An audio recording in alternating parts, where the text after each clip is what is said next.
कोरोनार द्वितीय लहरी एपरी एक परिस्थिति रे ठिया करिछि ताहा बे चिंता करने को भय लगुछि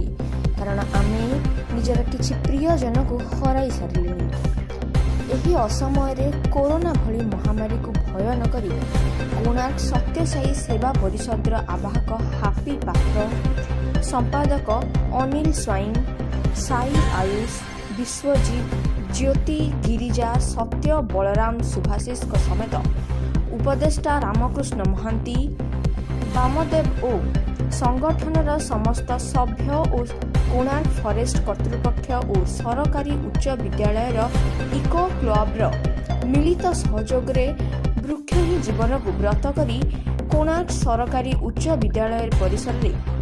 एक वृक्षारोपण कार्यक्रम अनुष्ठित करा जायतिला। उक्त कार्यक्रम रे अतिथि भाव में कोणार्क वन विभाग रेंजर वेणुधर बेहेरा, कोणार्क थानार भारप्राप्त अधिकारी रंजन कुमार मल्लिक सह सुब्रत कुमार दास और कोणार्क सरकारी उच्च विद्यालय प्रधान शिक्षयित्री समेत eco club in charge Surya Narayan Mishra, Konark स्वास्थ्य विभाग मुख्य, कोणार्क सांबादिक संघर सभापति और संपादक, कोणार्क प्रेस क्लब सभापति और संपादक, कोणार्क मीडिया फोरम सभापति और संपादक, सोलार अधिकारी युव संगठक विश्वजीत स्वाइन, अग्निशम विभाग मुख्य तुषारकांत परिजा, व्यवसायी महासंघर सभापति,